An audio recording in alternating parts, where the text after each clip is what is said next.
शंकर भगवान की जय, कुबेरेश्वर महादेव की जय, माँ वैष्णो देवी माता की जय। हर हर महादेव, हर हर महादेव, हर हर महादेव। हर काशी विश्वनाथ ओगरदानी त्रिकालदर्शी कैलाशी अविनाशी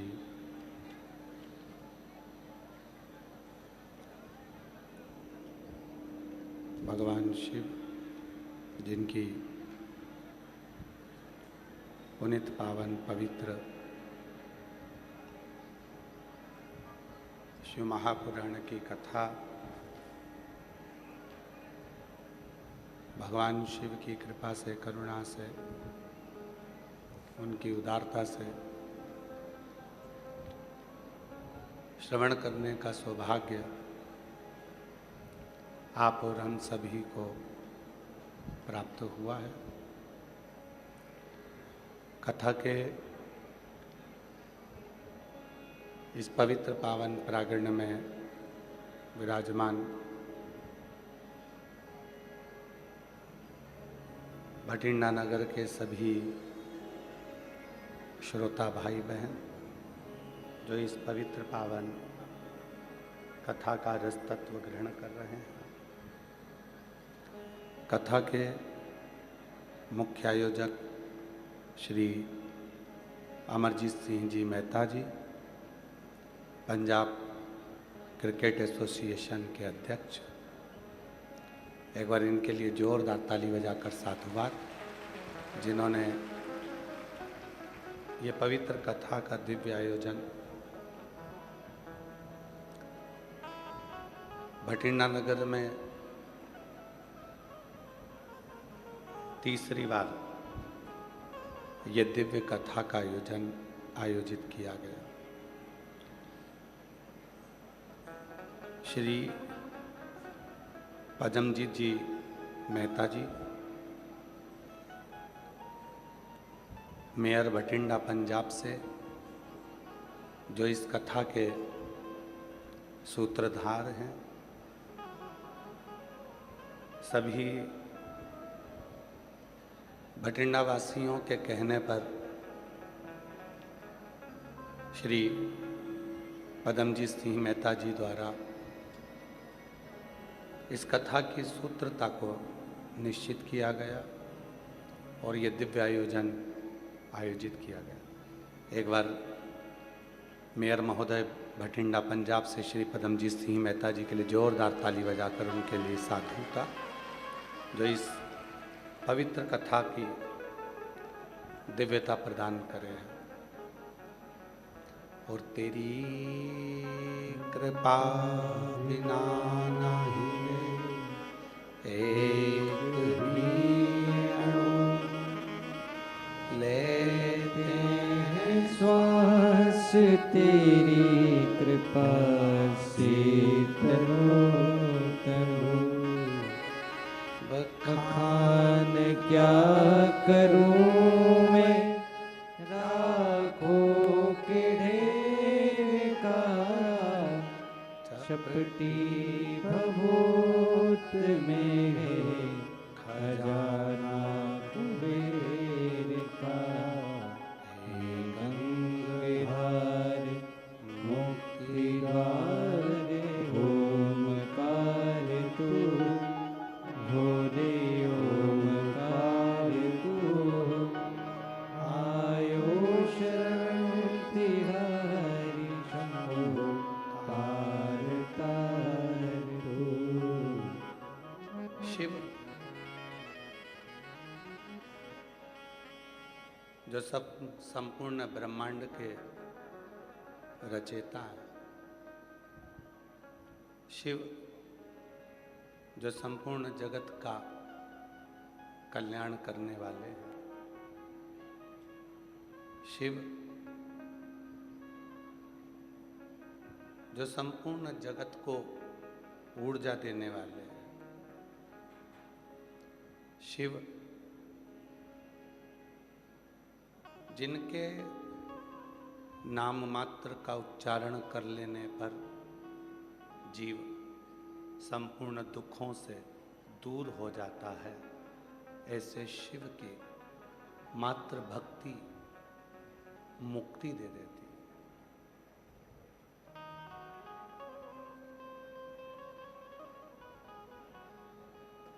ये जो दुनिया के लोग कहते हैं कि हम भगवान शिव के भक्त हैं, कई लोग कहते हैं हम भगवान शंकर के उपासक हैं,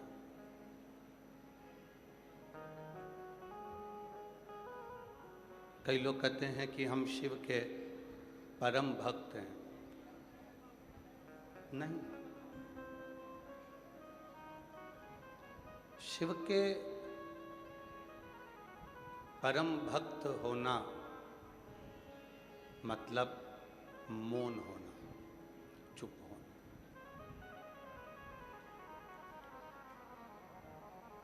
शिव के परम भक्त होना मतलब मौनता धारण करना, मौनता धारण करना। शिव के परम भक्त होना मतलब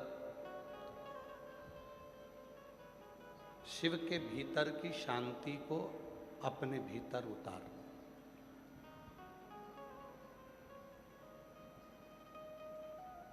हम केवल चंदन लगा लें, रुद्राक्ष की माला पहन लें,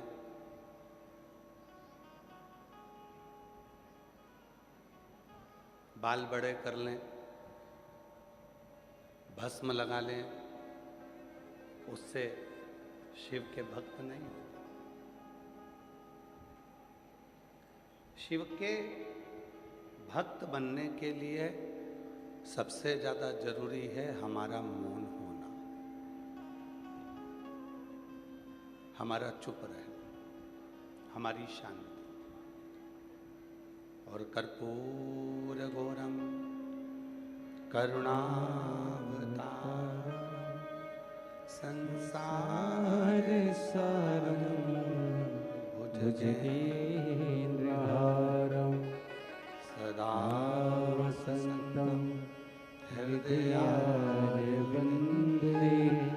भवं भवानी सहितं नमामि। कर्पूरगौरं करुणावतारं संसारसारं भुजगेन्द्रहारं सदा वसन्तं हृदयारविन्दे भवं भवानी सहितं नमामि। शिव के भक्त होने के लिए दिखावे की जरूरत नहीं पड़ती।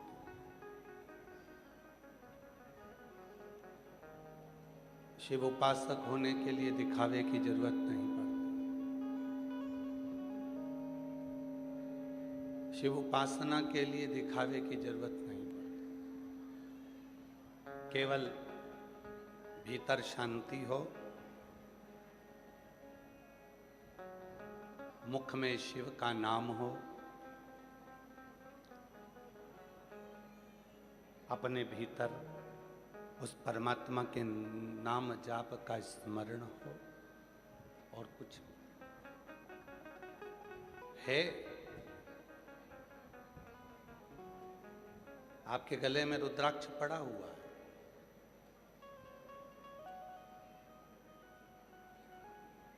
मुझे विश्वास है कि जितने भी मेरी भटिंडा की जीजियां बैठी हुई हैं, जितने मेरे जीजा बैठे हुए हैं, जितने मेरे भटिंडा की जीजा बैठे हुए हैं, जितनी बेटियां बैठी हैं, जितने बेटा बैठे हैं, जितने मेरे बुजुर्ग माँ बाप बैठे हैं, मुझे उम्मीद है कि आप अपने गले का रुद्राक्ष निकाल कर किसी को दिखाते थोड़ी ना होगे कि मैं रुद्राक्ष पहनी। दिखाते हो क्या? आप दिखाते हो किसी को? बीच के पंडाल वालों, किसी को दिखाते हो? तिजोरी में रखा हुआ धन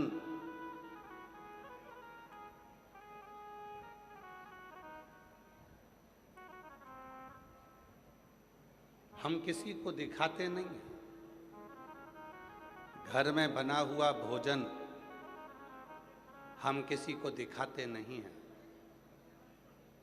घर में रहने वाली बहू को, बेटी को, लड़की को हम बार बार किसी को दिखाते नहीं।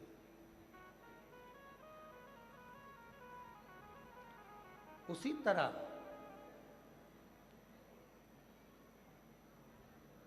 भगवान की अविरल भक्ति को, भगवान के स्मरण को, भगवान के भजन को, भगवान के मंत्र जाप को, भगवान शंकर की अविरल भक्ति को हम दुनिया के लोगों को कैसे दिखाएं?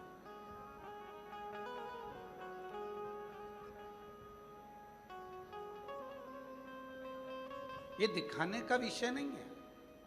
पीछे क्या कर रहा है? ये दिखाने का विषय नहीं है।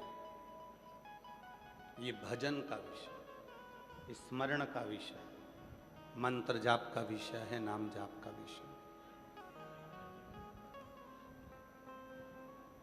जिस दिन तुम अपनी भक्ति को दिखाना प्रारंभ कर दोगे, उस दिन शंकर तुमसे बहुत दूर हो जाएगा, शिव आपसे बहुत दूर हो जाएगा।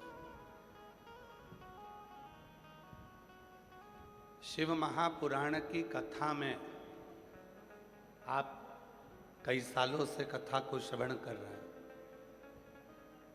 हमें भी शिव की कृपा से कथा करते करते 30 साल के ऊपर हो गया। पर पूरी शिव महापुराण की कथा में पीछे का कोई साउंड का तार टूटा हुआ है, जुड़ रहा है। 2 मिनट में जुड़ जाएगा, चालू हो जाएगा। पूरे 30 वर्ष की कथा में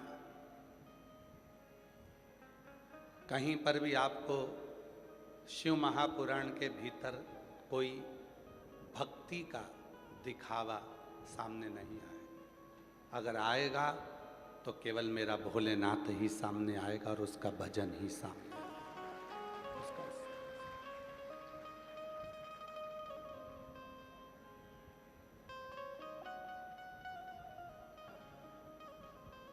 भगवान ब्रह्मा जी के पास में असुरों की बात जाती है, भगवान विष्णु के पास में असुरों की बात जाती है, इंद्रदेव के पास में असुरों की बात जाती है,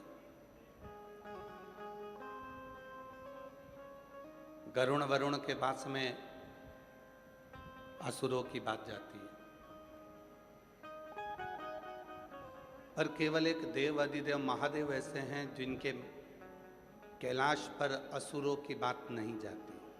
कोई बताने जाए तो शिव जी असुरों की बात को जानते। बढ़िया है रिंकू, साधुता तुमको। एक बार साउंड वाले के लिए भी जोरदार ताली बजाओ। अच्छा साउंड।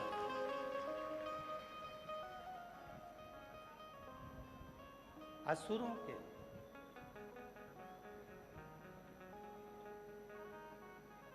ब्रह्मा जी के पास बात गई असुरों की, भगवान नारायण के पास बात गई असुरों की, पर शिव जी के पास असुरों की बात नहीं जाती। असुर ब्रह्मलोक पर आक्रमण करते हैं, असुर वैकुंठ लोक पर आक्रमण करते हैं, असुर इंद्र लोक पर आक्रमण करते हैं, पर असुर कैलाश पर आक्रमण नहीं करते। कैलाश पर जाते ही नहीं। क्यों? क्योंकि असुरों को भी मालूम है कि ब्रह्मलोक, वैकुंठ लोक, इंद्र लोक, ये सारे लोकों में असुरों का संहार किया जाएगा और उनको नरक में ले जाकर पटक दिया जाएगा। पर केवल एक शिव का धाम कैलाश ऐसा है, अगर कोई असुर भी पहुंच गया तो उसका संहार नहीं होगा, वो शंकर के धाम में ही उनका गण बनकर रह जाएगा और उनके गणों की गिनती में आएगा। रावण शिव जी के गणों की गिनती में आते हैं।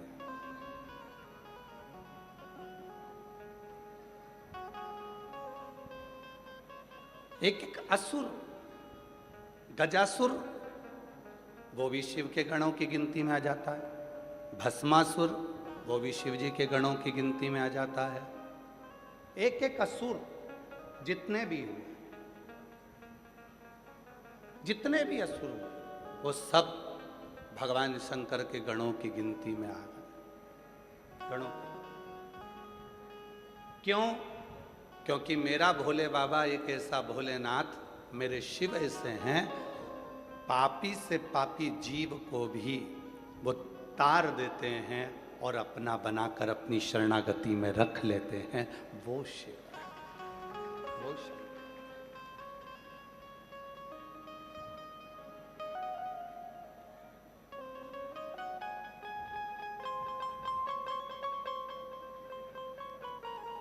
वो शंकर हैं।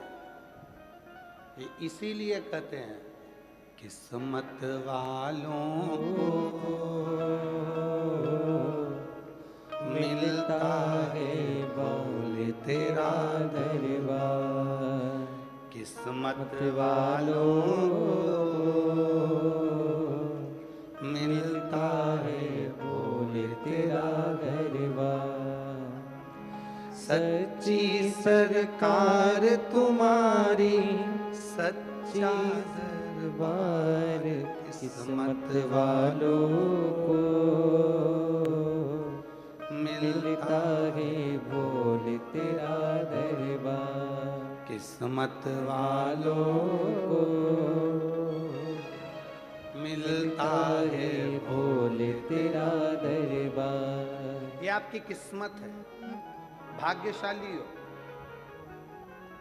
और मैं सबसे ज्यादा भाग्यशाली तो भटिंडा वासियों को जानता हूं कि आपके बराबर कोई किस्मत वाला नहीं है। लोग एक कथा के लिए तरसते हैं, आपके यहाँ तीसरी बार कथा हो रही है।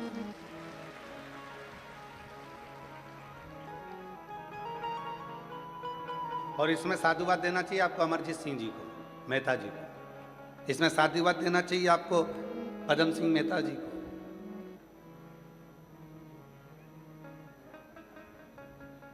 अमरजीत सिंह जी को, पदमजीत सिंह जी को और मेहता परिवार को साधुवाद देना चाहिए। वो बहुत मेहनत प्रयास कर कर एक दो वर्ष में कथा करवाई लेते हैं और तीसरी कथा भटिंडा पंजाब में हो रही है। ये शिव की उदाहरण। किस्मत वालों को मिलता है बोल तेरा दरबार। किस्मत वालों को मिलता है बोल तेरा दरबार। जो भी गया है शिव जी के दरबार, पाया उसने है शिव जी का प्यार। एक झलक जिसको भी मिल जाए, महक उठे मन बगिया खिल जाए। खाली झोली जो लाए, खाली झोली जो लाए, भरता है भंडार। किस्मत वालों को मिलता है भोले तेरा दरबार। किस्मत वालों को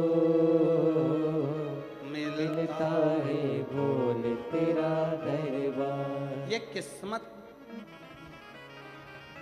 ब्रह्मलोक में असुर जाएंगे, वैकुंठ लोक में असुर जाएंगे, इंद्रलोक में असुर जाएंगे, आक्रमण भी करेंगे, पर कैलाश धाम पर, शिव धाम पर कोई असुर नहीं जाएगा और ना आक्रमण करेगा। पूरी कथा उठाइए, स्कंद पुराण उठाकर देखिए, पद्म पुराण उठाकर देखिए, अग्नि पुराण उठाकर देखिए, शिव पुराण उठाकर देखिए। एक एक पुराण का अध्ययन कर कर देखिए सारी पुराणों में मिलेगा कि वैकुंठ पर आक्रमण हुआ, इंद्रलोक पर आक्रमण हुआ, ब्रह्मलोक पर आक्रमण हुआ, पर कहीं पर आपको नहीं मिलेगा कि कैलाश लोक पर आक्रमण हुआ। क्यों? क्योंकि जो कैलाश पर आक्रमण करने के लिए जाता है वो शिव जी के साथ युद्ध नहीं लड़ता, बल्कि शिव का ही हो जाता है, शंकर का ही हो जाता है, तो युद्ध ही नहीं लड़ता। वहां युद्ध का काम क्या है?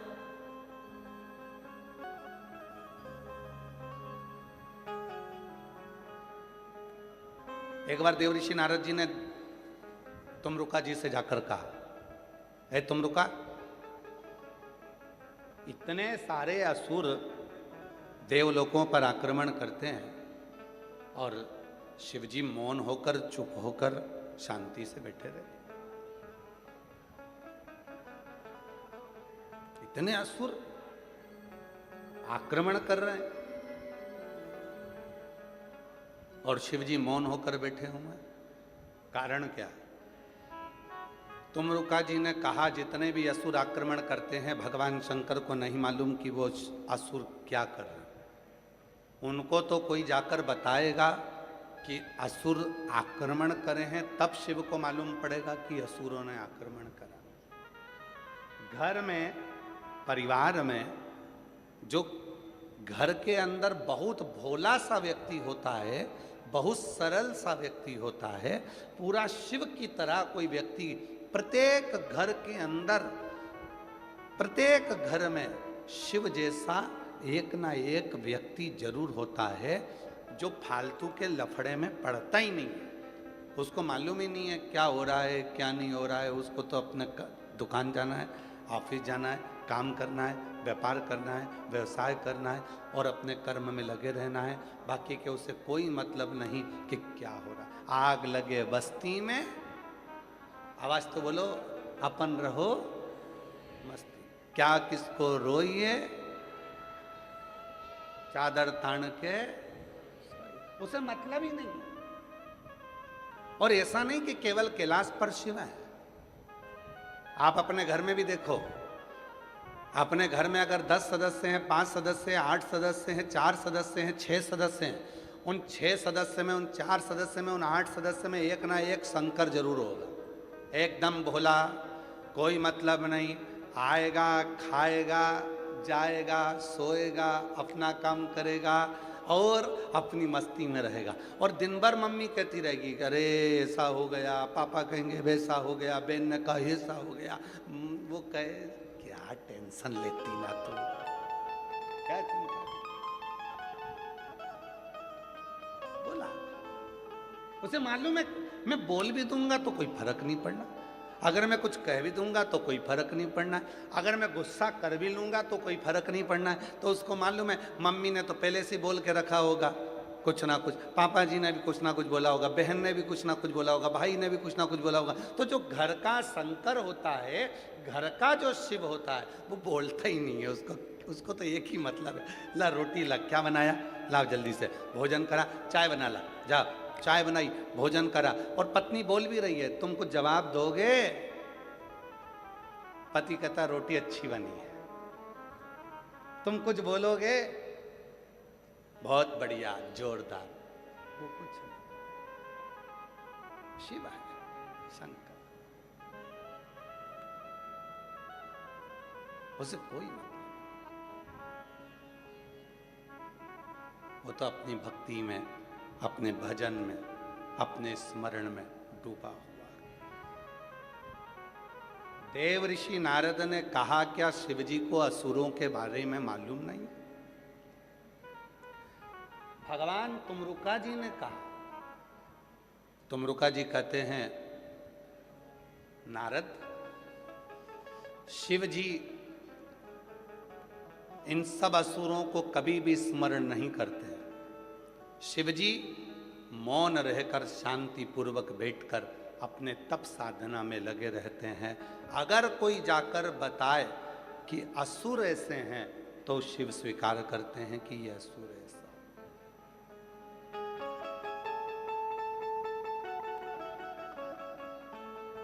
असुर ऐसा, एक संवाद आता है गुरु नानक देव जी का, बड़ा सुंदर संवाद।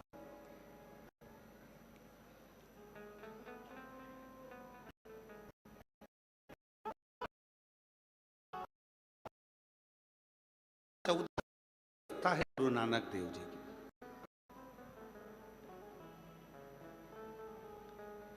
14 वर्ष की अवस्था, एकदम मौन, शांत, चुप। मां गुरु नानक देव जी से कहती है, नानका,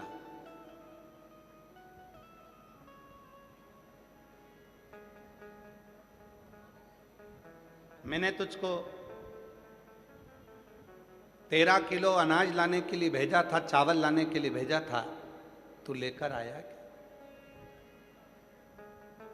गुरु नानक देव जी की 14 वर्ष की अवस्था है और नानक जी आकर चुप खड़े हो गए। मां ने पूछा, नानका हुआ क्या तुझे? तुम मौन क्यों है? गुरु नानक देव जी ने कहा, मां, मैं गया था दुकान पर सामान लेने के लिए, पर वहां जैसे ही मैंने कहा कि मुझे 13 किलो चावल दे दो, वो 13 शब्द जो निकला, मां, उसके बाद समझ में आ गया ये संसार सागर में कुछ भी मेरा नहीं है, सब तेरा है, उस रब का है। मेरा तो कुछ भी संसार सागर, मेरा कुछ भी नहीं। इस संसार सागर में मेरा कुछ नहीं, सब तेरा। वैभव है तेरा है, धन है तेरा है, सब तेरा।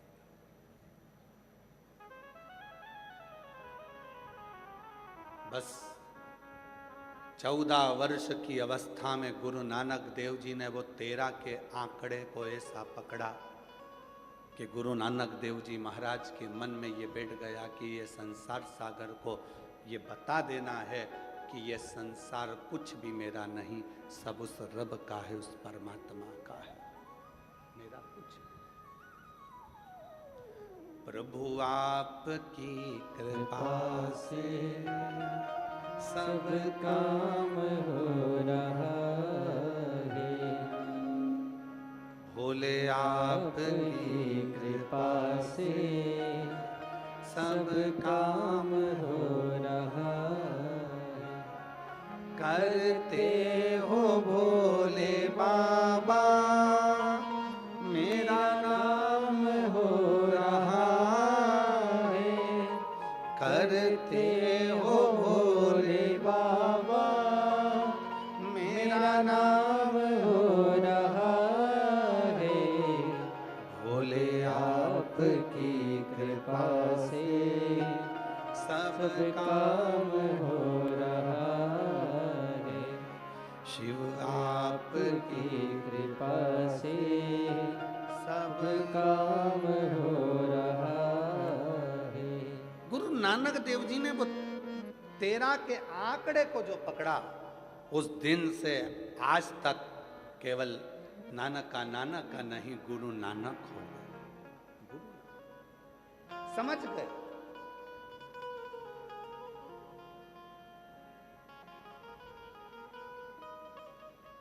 और गुरु नानक देव जी के वो शब्द आपकी जिंदगी में होना चाहिए।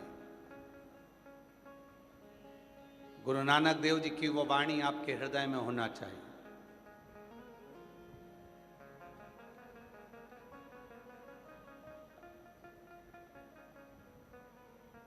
कोई पूछ रहा है कि बेटा किसका है, आपने कहा ये मेरा बेटा है, मेरा पुत्र, मेरा बेटा है। नहीं नहीं, ये तो उस रब का, शिव का, वाहेगुरु जी का, ये उसका बेटा, मेरा ना, शिव का है। बेटी आपकी, मेरी कहां? ये बेटी तो उस रब की है, शिव की है, वाहेगुरु जी का, मेरी।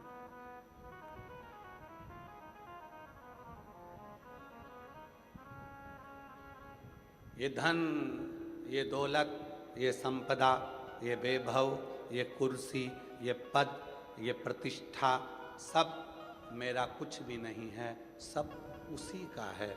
उसने तो मुझे बस लाकर बिठाया है कि तुझे संभाल, ये मेरा नहीं। शिव महापुराण के महत्तम में वेदव्यास जी ने वर्णन किया, कथा का जजमान मिल नहीं रहा था तो कथा का जजमान चंचुला देवी ने शिव और पार्वती को बना, शंकर पार्वती। कल कथा में दर्शन करे थे ईश्वर गोरा के, शिव पार्वती यजमान बने थे।